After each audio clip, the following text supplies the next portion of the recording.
I was in one of my first team meetings today as the director of blended learning, and there were a lot of really great questions that were being asked, but one that I wanted to give a little bit more thought was this. What are the implications of not doing blended learning right?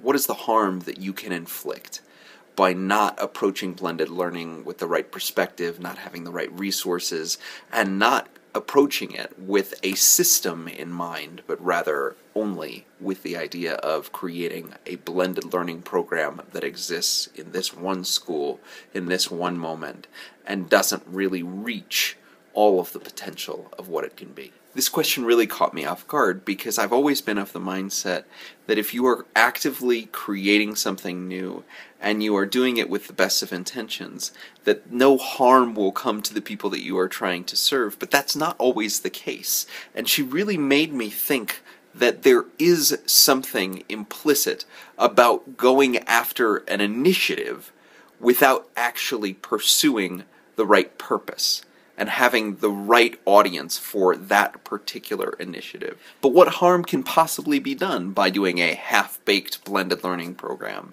by creating an initiative that doesn't have massive buy-in, that doesn't allow for teachers to have ownership or students to have ownership of their learning, that only focuses on the differentiation component and not the authenticity component? What harm could possibly befall those schools that try that in all honesty and they make the concerted effort to do so? The answer to this question has to do with false momentum, false change, and false positives.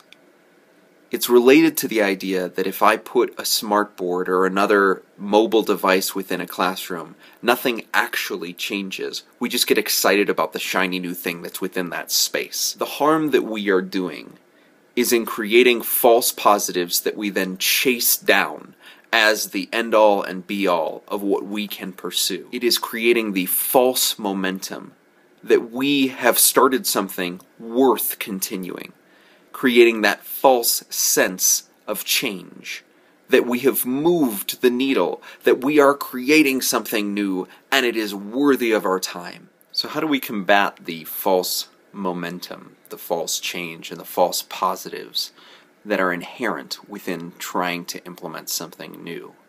How do we determine what is false and what is true about it? How do we make sure that we aren't inflicting harm on a system that is already overloaded with initiatives?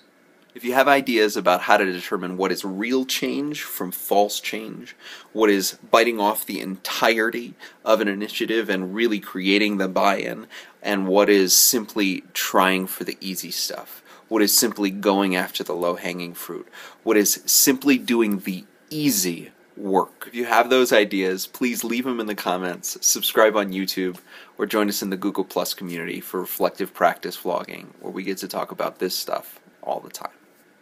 Thanks for watching.